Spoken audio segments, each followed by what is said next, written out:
வணக்கம் நண்பர்களே. விஜயை கைது செய்வீங்களா அப்படின்னு அமைச்சர் துரைமுருகன் கேட்டபோது, அவசியம் வந்தால் கைது செய்வோம், அவசியம் இல்லாமல் யாரையும் கைது செய்ய மாட்டோம் அப்படின்னு சொல்லிட்டாரு. அதே மாதிரி அமைச்சர் ரகுபதியிட்ட கேட்ட போதும் என்ன சொல்லிட்டார் அப்படின்னா, சட்டம் அதன் கடமை செய்யும், சட்டப்படி நடவடிக்கை எடுப்போம் அப்படின்னு சொல்லிட்டார். போற போக்குல என்ன பண்ணிட்டாரு, விஜய் பாஜக சி டீம் அப்படின்னு விமர்சனம் பண்ணிட்டாரு. முதலமைச்சர் என்ன அறிக்கை சொல்லி இருக்கிறாருன்னா, என்ன நீதிமன்றம் சொல்லுதோ அந்த வழிகாட்டுதலின்படி நடப்போம். ரொம்ப தெளிவா வேக சொல்லிட்டார். விஜய்க்கு எதிராக நடவடிக்கை எடுக்க வேண்டும், ஏன் எடுக்கவில்லை அப்படின்னு முதல்ல சொன்னவரே யாருன்னா தொல் திருமாவளவன். அவங்கதான் முதல்ல சொன்னார். என்னன்னா அவரு விஜய் பற்றி கடுமையான விமர்சனம் பண்ணாரு. விஜய் ஏன் அந்த இடத்திற்கு போகவில்லை, ஏன் அந்த சம்பவ இடத்திலிருந்து வெளியே வந்தார், ஏன் அந்த வீடியோவில் உண்மையான இரக்கம் காண்பிக்கவில்லை, உண்மையான வருத்தம் காண்பிக்கவில்லை, இப்படிலாம் திருமாவளவன் தன்னுடைய பார்வையில சொல்லிட்டு ஏன் நடவடிக்கை எடுக்கவில்லை, திமுக அரசை நடவடிக்கை எடுக்கவில்லை அப்படின்னா திமுகவுக்கும் விஜய்க்கும் ஒரு டீலிங் இருக்கா அப்படின்னு கேட்கிற மாதிரி வந்துட்டாரு. இது ஒரு வகையில அரசாங்கத்தை சேலஞ்ச் பண்ற மாதிரி ஆகிப்போச்சு, சவால் விடுற மாதிரி ஆகிப்போச்சு. அது பிறகு அந்த கரூர் சம்பவத்துக்கு பிறகு தொடர்ந்து விஜய்க்கு எதிராக நிறைய கருத்துக்கள் வெளியே பதியப்பட்டன. நிறைய பேர் அரசுக்கு ஆதரவாக கருத்துக்களை பதிவிட்டாங்க. விஜய் பற்றி, விஜயுடைய தன்மை பற்றி, அவர் எந்த மாதிரி கூட்டத்துக்கு வந்தாரு, தாமதமா வந்தாரா, சீக்கிரம் வந்தாரா, எப்படி நடந்துகிட்டாரு, அந்த சம்பவத்துக்கு அப்புறம் அவர் எப்படி போய் சென்னை வந்துட்டார், இந்த மாதிரி கடுமையான விமர்சனங்கள். இந்த மாதிரி ஒரு குறுகிய காலத்துல ஒரு அரசியல்வாதிக்கு இவ்வளவு கடுமையான விமர்சனங்கள் வந்ததா தெரியல. இந்த அளவுக்கான கடுமையான விமர்சனங்கள் பதியப்பட்டன. அதே மாதிரியாக இந்த கரூர் சம்பவம் தொடர்பான வழக்கு வந்தபோது சென்னை உயர்நீதிமன்றம் கடுமையான விமர்சனங்களை முன் வச்சிருக்கு.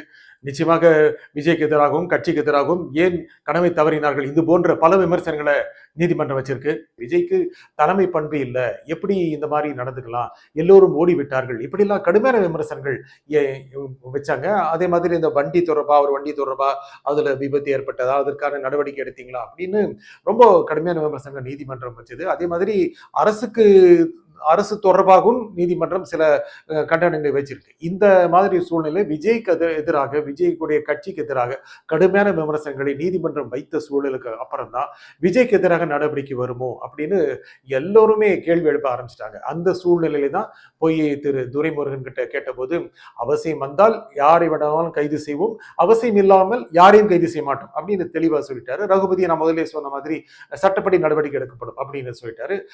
இந்த சூழ்நிலையில தான் இது எந்த விதமான தாக்கத்தை கொடுக்கும் அப்படின்னு பார்க்கணும். ஒருவேளை விஜய்க்கு எதிராக நடவடிக்கை எடுக்கப்பட்டால் என்ன ஆகும், அதன் மூலம் அவருடைய செல்வாக்கு முழுக்க மங்கி போகுமா இல்ல மேலே போகுமா, அது தொடர்பாக தான் உளவுத்துறை பல தகவல்களை அரசுக்கு கொடுத்திருக்கு. என்னன்னா என்ன மாதிரியான சூழ்நிலை இந்த சம்பவம் நடந்தது, இதுக்கு யாருக்கு பொறுப்பு இருக்கணும், விஜய்க்கு எதிராக நடவடிக்கை எடுக்கப்பட்டால் மக்கள் மனம் எப்படி இருக்கும், இப்படி எல்லாம் எடுத்திருக்காங்க. அதே மாதிரி தனியார் நிறுவனங்களும் ஒரு விதமான கருத்துக்களை நடத்தியிருக்காங்க. விஜய்க்கு எதிராக நடவடிக்கை எடுக்கப்படணுமா, விஜய்க்கு இந்த சம்பவத்திற்கு பிறகு விஜய்க்கு ஆதரவு பெருகி இருக்கா இல்ல குறைஞ்சிருக்கா இல்ல அப்படியே இருக்கா, இப்படி எல்லாம் நிறைய தனியார் நிறுவனங்கள் அவங்களுக்கு ஏற்றபடியான, அவங்களுக்கு தேவையான ஸ்பெசிமென்ஸை பயன்படுத்தி கொண்டு எடுத்துக்கொண்டு ஆய்வு பண்ணியிருக்காங்க. அந்த வகையில பார்க்கும்போது விஜய்க்கு எதிராக நடவடிக்கை எடுக்கணுமா வேண்டாமா அப்படின்னு அரசாங்கம் தொடர்ந்து சிந்திச்சுட்டு வருது. இது திமுகவுக்கு லாபமா நஷ்டமா, இதுவும் சிந்திச்சுட்டு வருது. ரொம்ப பொறுமையா போறாங்க, ரொம்ப ஸ்லோ கேம் தான் ஆடுறாங்க. ஏன்னா இதுல அவசரப்பட்டு எந்த ஒரு செயலையும் செய்துவிடக்கூடாது, சட்டத்தின்படி போகணும் அப்படின்னு நினைக்கிறாங்க. இதுல கடந்த கால வரலாறு பார்த்தோம் அப்படின்னா, முக்கியமாக எந்த ஒரு தலைவருக்கு எதிராகவும் சட்ட நடவடிக்கை எடுக்கப்பட்ட போது அவர்களுக்கு ஆதரவாக அடுத்து வந்த அரசியல் களங்கள் மாறி இருக்கு. ரொம்ப வேகா சொல்றேன். ரொம்ப பழைய காலம் எடுத்துக்கிட்டோம்னா கிட்டத்தட்ட 50 காலத்துக்கு முன்னால் எடுத்துக்கிட்டோம்னா ஒரு 48 ஆண்டுகள் முன்னால திருமதி இந்திரா காந்தி கைது செய்யப்பட்டார். ஒரு ஆட்சிக்கு வந்து தோற்கடிக்கப்பட்டு அதுக்கு கைது செய்யப்பட்டார். ஒரு 1.5 வருஷத்திலேயே பெரிய அளவுக்கான வெற்றி பெற்றார். நம்ம ஊர்ல எடுத்துக்கிட்டோம்னா 96 ஆட்சிக்கு வந்த திமுக செல்வி ஜெயலலிதாவை கைது செய்தது. அதுக்கப்புறம் ஒரு 1.25 வருஷத்துல வந்து மக்களவை தேர்தலில் அமோக வெற்றி பெற்றார். அவருடைய கூட்டணி அமோக வெற்றி பெற்றது. 2001 ஜெயலலிதா ஆட்சிக்கு வந்த பிறகு திரு கருணாநிதியை சிறையில் அடைத்தார். அதுக்கப்புறம் வந்த தேர்தல்கள், பல தேர்தல்கள், முக்கியமாக 2004 திமுக கிளீன் ஸ்வீப். இந்த மாதிரி ஒரு அரசியல் தலைவருக்கு எதிராக நடவடிக்கை எடுக்கப்படும் பொழுது மக்கள் மனம் அநேகமாக அவர்களுக்கு ஆதரவாக மாறிவிடுகிறது. ஒரு சிம்பத்தி வந்துருது. என்னன்னா ஒரு நிகழ்வு நடக்கும் போது அவர்கள் ஊழல் செய்திருக்கிறார்களா அல்லது விதி மீறி இருக்கிறார்களா, ஏதோ ஒரு தவறான அம்சங்களில் அவர்கள் பங்கு வகித்திருக்கிறார்களா, பல விஷயங்கள் எடுத்துங்க, ரொம்ப நான் வேகா சொல்றேன். அந்த மாதிரி இருக்கும் பொழுது மக்களுக்கு ஒரு கோபம் இருந்ததுன்னா, கோபம் இல்லைன்னா கோபம் இருந்தது இந்த தலைவர் மேல அப்படி இருந்ததுன்னா அவருக்கு எதிராக நடவடிக்கை எடுக்கப்படும் பொழுது அவர் ஒருவேளை அவர் சிறையில் அடைக்க அடைக்கப்படுகிறார், யாரோ ஒருத்தர், யாராவது XYZ யாரா இருந்தாலும் அடைக்கப்படும் பொழுது என்ன ஆகுது அப்படின்னா அவங்க தண்டனை அனுபவிச்சிட்ட மாதிரி மக்கள் நினைக்கிறாங்க. நல்லா கவனிக்கணும், சிறையில் அடைப்பதே தண்டனை அல்ல.